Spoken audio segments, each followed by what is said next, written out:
Hi, and welcome to Watch It Played. My name is Rodney Smith, and in this video, we're going to learn the 1 to 5 player game, Jokkmokk the Winter Market, designed by Henrik Larsson and published by WizKids, who helped sponsor this video. Jokkmokk in Sweden has a world-famous winter market that's been around since the 1600s, and your family is in attendance hoping to visit the most stalls and have the most fulfilling experience, if those other families don't get in your way.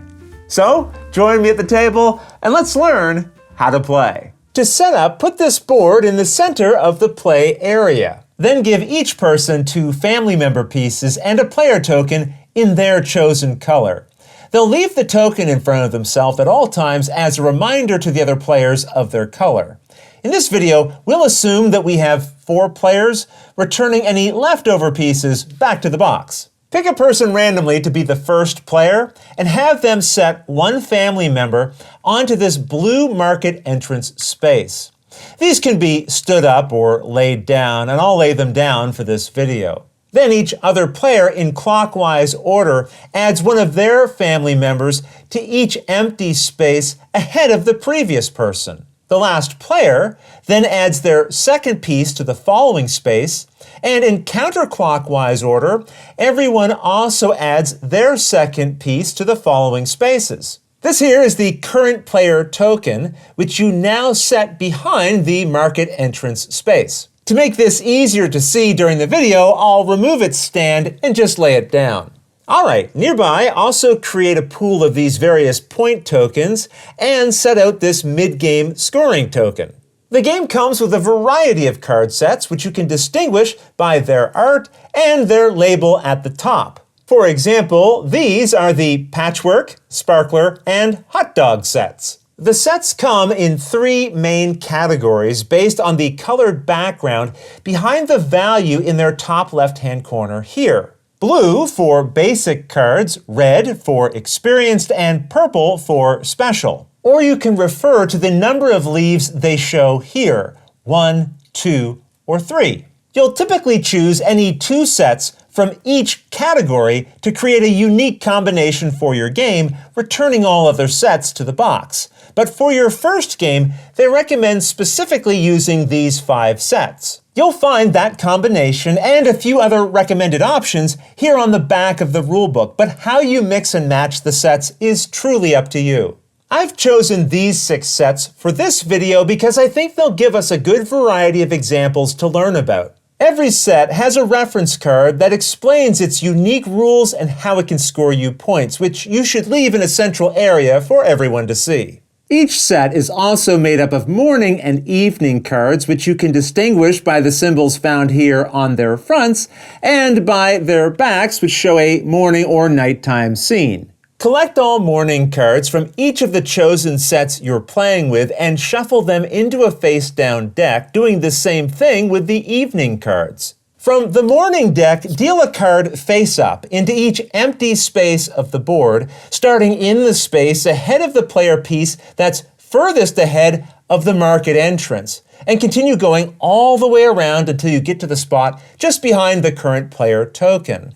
That means we'll begin dealing here, and it will look something like this when you're done. If any cards were dealt that show this red triangle symbol in their corner, replace them with new cards drawn from the morning deck until no cards with that symbol are showing on the board. Then shuffle the replaced cards back into the deck. Finally, set both decks onto the board. And that's the setup. In Jokkmokk the Winter Market, you and the other players will be moving your family pieces to various cards in order to collect and potentially resolve their effects. At the end of the game, the cards you've collected will help you earn or lose points, and the player with the most points will win. The game is played over a series of turns, but turns are taken in a unique way. The player whose piece is furthest back, which will also be the piece just in front of this current player marker, is the current player. So they take their turn. First, by moving their piece forward in a clockwise direction to any card they like. In other words, they can't advance to any of these spaces as they don't have cards. but you could go to here, or jump right to here, or all the way to this card if you really want it. We'll see why you might want to advance to certain cards and skip over others later, but for now it's enough to understand that the player whose piece is furthest back is the current player, and they will advance to any card they want that's ahead of them. They then claim the card that they moved to, putting it in front of themselves and resolving any effects on that card that would apply, which we'll explain in a moment. Then the current player marker is advanced to the space behind the piece that is now furthest back, and then you would draw cards from the morning deck to set face up into the now empty spaces of the board. Then the next player takes their turn, which is whoever is now currently at the back of the line, just ahead of the current player piece. In this way, the current player is always the one with their piece furthest back. And I'm going to set up a couple of examples right now, like you might see later in the game, to illustrate this further. In a situation like this, the blue player would be the person currently taking their turn, and let's say they advance to here, claiming this card. The current player marker would move forward, we would then fill in any empty spaces, and after their turn is resolved, it would be their turn again, since their piece is still the one that's furthest back. Let's say they ended up advancing to this position. Well, once again, we'd advance the current player marker, we would fill in any empty spaces, and now that player's other piece is the furthest back, so they would take the next turn. So when taking your turn, you'll be considering both the card you want to advance to and how that might affect the turn order. And with that understood, I want to now explain what can happen when you claim a card after moving a piece to it. Many, like those from the Fika and candy sets, you simply collect and set in front of yourself. These have no immediate effect, but may score you points later, as we'll see. As you gain more cards from the same set, stack them on top of one another. Only the last card you took from each set needs to remain visible to the other players, but you can always secretly go through any cards within your own piles as you like. Some cards you claim have an immediate effect indicated by this symbol, meaning you resolve that effect as soon as it's claimed. In this case, the effect here tells us that these are not put into a stack as you collect them, but instead, each new patchwork you collect after the first must be put into a grid with at least one edge adjacent to one of your other patchwork cards. And you're allowed to rotate the cards by any 90-degree angle. And this top banner portion can be covered up, but the full image of the patchwork itself must still be visible. How you might want to arrange your patchworks will make more sense once we learn the rules for scoring them later. If you claim a card from the donation set, the immediate effect it shows here means you must pick one other card you already have in front of yourself and return it to the box. The card you remove can be anywhere within a pile or spread of cards you have, even if that creates a gap in your patchwork, which you could then refill later. Either way, I might pick and return this one to the box. If you were to claim a donation when you had no other cards in front of you, then you must return that donation card to the box. With cue cards, we have quite a unique effect to deal with, represented by this symbol. These cards cannot be skipped over when moving your family member. So if I was taking my turn with this piece and things looked like this, I could go here or here, but I couldn't go to any of the cards past this one. Let's say I went here and claimed this card. Now, the next player taking their turn, pink in this case, will have to go here and claim this cue card since they can't go past it. You might have noticed many cards have a value in their top left-hand corner representing the points they'll be worth if you still have them in front of you at the end of the game. So you want to avoid cue cards because they always have a negative value. Last up in the cards we'd encounter from the sets I picked for this video are the Surstromming. These are a type of fish that have a very strong smell and a negative value in their corner. When you claim one of these, the symbol here means you immediately give this card to any other player, sticking them with the smelly fish and negative points. Then the symbol here means you gain the nearest available card in front of your family member who had claimed the Surstromming before giving it away. So if the board was like this and I moved my family member here, I'd give this card to another player and then gain this one as it's the closest one in front of this family member. If there were no cards left in front of me, which might happen at the end of the game, as we'll see, then I wouldn't collect anything. And those are the 6 types of cards you'll find in the sets we used for this video. And although every card has symbols to remind you of how their effects work, they also each have a reference giving you all the information I just explained, so you can easily refer to these when playing. Speaking of which, let's refer to one of these right now so I can explain a very important aspect of the game. Notice that the Surstromming effect says that when one of its cards are claimed, you give it to another player and gain the nearest available card. Claiming and gaining are 2 different things in Jokkmokk. When you move your family member to a card at the start of your turn, you claim the card you moved to. When you claim something, you resolve any of its immediate effects.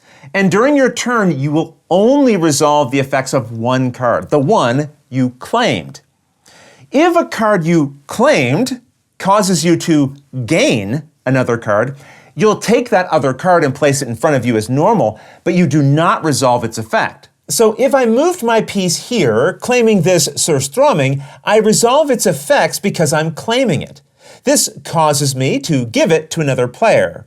Then its effect here causes me to gain the next available card ahead of me. This happens to be a donation card. Normally, when you claim one of these, you resolve its effect by returning another one of your cards to the box.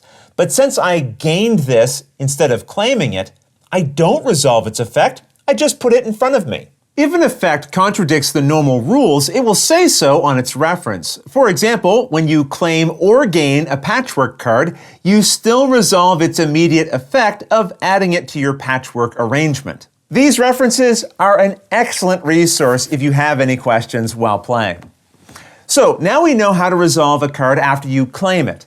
And with that step complete, you then perform the refill new cards step of your turn. First, move the current player piece clockwise into the space behind the family member that's currently furthest behind all the others, which might be quite a small move like this. Then draw cards from this morning deck to put face up into any empty spaces now on the board. So we just draw one for here. Other times, like in this situation I've created, you'll be advancing the current player marker several spaces forward to be behind the furthest back family member. And any cards it passes over or lands on are then returned to the box. When you have several empty spaces to fill in after moving the current player marker, start in front of it and go clockwise around the board, filling the empty spaces in that order. So from here, we'd go this way, filling in this space first, and then filling in this one second, and finishing with this final space. If you ever run out of cards in the morning deck while refilling empty spaces, refill all remaining and future empty spaces with cards from this evening deck. On the very first evening card you place, add this mid-game scoring token, and then continue refilling. All right, the next step of a turn is the mid-game scoring check. Mid-game scoring is triggered when a family member is first moved to any evening card and claimed. This doesn't have to be the evening card with the mid-game scoring token. This is just a visual reminder of where the evening cards begin on the board. Also know, mid-game scoring isn't triggered if someone only gains an evening card. It must be the first one claimed. Once triggered, this mid-game scoring marker is removed from the game and resolved. Only card sets that have this symbol on their front and on their reference here are scored at this time. In the sets we chose, that only includes candy. If you have more than one set of cards in your game that have mid-game scoring, resolve those sets in any order. When scoring candy during the mid-game, each player reveals the cards they have, totaling how many candy symbols are showing on them. If these were mine, I'd have a total of 9. As these cards will remind us here at the bottom, during mid-game scoring, the player with the most candy icons earns 10 points, and second most earns 5 points. When you earn points during the game, collect the related amount from the supply and set them in front of yourself. If you ever have a tie during the game, whether you're scoring for candy or any other situation, the tie is broken in favor of the player who has a family member further back. So if these two players were tied for the most candy, the blue player would take first place and black would take second place because blue has a family member that's further behind. I should mention, in a game with just two players, if a set has a majority scoring rule like we saw with candy, only the first place reward is given out. And no matter the player count, if a player has no cards from the related set, they can't score any of its points. Now, some sets may require you to round numbers in their effects, and if so, you round in favor of the player whose points are being affected. Don't forget, the Candy reference card will explain these rules for scoring and even provide examples if you need a reminder. Now, I should mention, you only need to consider mid-game scoring if you have sets in your game that have a mid-game scoring effect. If you don't have any, skip mid-game scoring entirely. You don't even need to put this marker into play at all. Either way, after checking and resolving mid-game scoring, if necessary, you move to the final step of your turn, checking for the endgame. As long as there are cards left on the board that can be claimed, the game will continue, which means the player with a family member in front of the current player marker will now take a turn. In rare cases, on your turn, your family member might be unable to move and collect a card. If so, skip that family member and resolve the very next one in the turn order, which could be yours or another player's, and see if that family member can move and claim a card. If so, they take the next turn instead. If not, check the next family member, and so on until eventually someone's able to take a turn. And then after, go back to the normal turn order rules.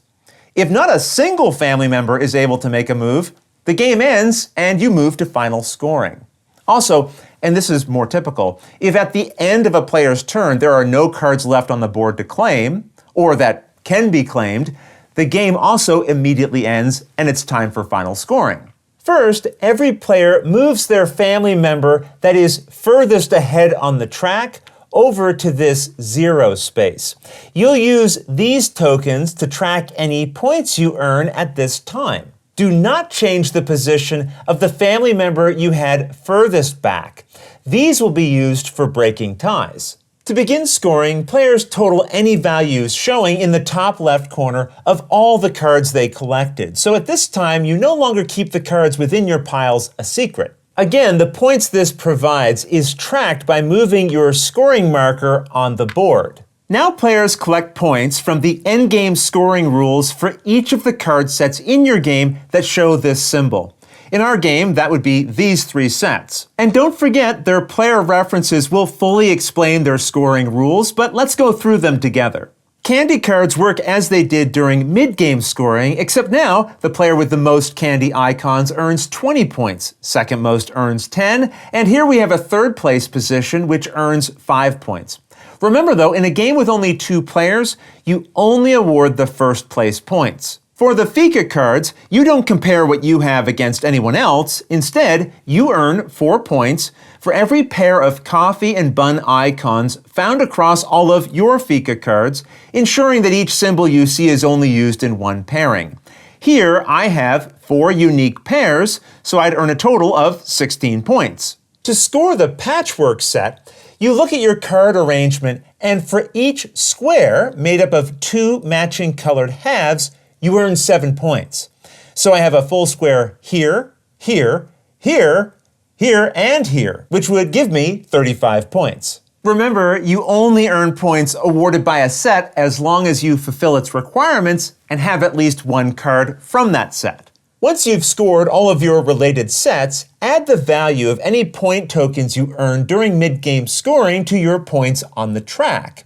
If you would ever end up back at the start of the score track, just bank the points you've earned so far, 50 in this case, by collecting the related amount of these tokens and then continue moving forward. Once all the points have been added together, the player with the most points wins. In the case of a tie for most points, the tied players check the position of their family members that weren't used to score, and the one that is furthest back wins. I should point out, if you have fewer than 5 players, the game provides advanced or simple rules if you'd like to include neutral players for an added challenge and less certainty. You'll also find rules for solo play and other set recommendations for future games. But that I'll leave for you to discover on your own. Otherwise, that's everything you need to know to play Jokkmokk the Winter Market. If you have any questions about anything you saw here, feel free to put them in the comments below and I'll gladly answer them as soon as I get a chance. You'll also find forums for discussion, pictures, other videos, and lots more over on the games page at Board Game Geek, and I'll put a link to that in the description below. And if you found this video helpful, please consider giving it a like, subscribing, and clicking that little bell icon so you get notification anytime we post a new video. And if you'd like to support us directly, you can join our Patreon team, which I'll have linked below. But until next time, thanks for watching.